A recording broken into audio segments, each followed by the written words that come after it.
चैत्र मास के कृष्ण पक्ष की एकादशी को पाप मोचनी एकादशी कहते हैं। इस एकादशी का व्रत करने से मनुष्य के सभी पाप नष्ट हो जाते हैं और इस जन्म में सुख भोग कर वो अंत में वैकुंठ लोक को जाता है। एकादशी के व्रत में भगवान विष्णु की पूजा की जाती है। पाप मोचनी एकादशी का व्रत करने से व्यक्ति को 1000 गौओं के दान के बराबर फल मिलता है। इस व्रत के बारे में भगवान कृष्ण ने अर्जुन को द्वापर युग में बताया था। पाप मोचनी एकादशी के व्रत की कथा इस प्रकार है। च्यवन ऋषि के पुत्र मेधावी वन में बहुत कठोर तपस्या कर रहे थे। उनकी तपस्या से इंद्र का सिंहासन हिल गया तो इंद्र ने मंजूघोषा नाम की अप्सरा को उनकी तपस्या भंग करने को भेजा। मंजूघोषा अप्सरा ने अपने नृत्य गान से ऋषि की तपस्या भंग कर दी। मेधावी ऋषि अप्सरा के साथ ही रहने लगे।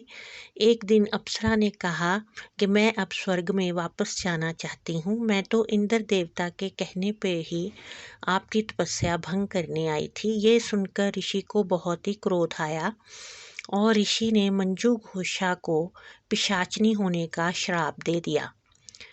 तब मंजूघोषा ऋषि से प्रार्थना करने लगी कि मैंने तो इंद्र के कहने पर ही ऐसा किया है, इसमें मेरा तो कोई दोष नहीं है, इसलिए आप मुझे इस श्राप से मुक्त करें।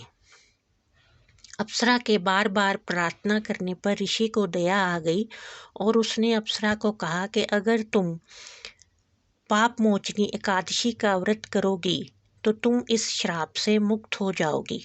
ऋषि के कहने पर मंजूघोषा ने पाप मोचनी एकादशी का व्रत किया। वो इस पाप से मुक्त हो गई और श्राप से भी मुक्त हो गई और फिर वो स्वर्ग को गई। इस तरह से जो मनुष्य भी पाप मोचनी एकादशी का व्रत करता है तो उसके सभी पाप नष्ट हो जाते हैं। इस व्रत से ब्रह्म हत्या का पाप भी नष्ट हो जाता है और मनुष्य अंत में मोक्ष को प्राप्त होता है। बोलो कृष्ण जी महाराज की जय।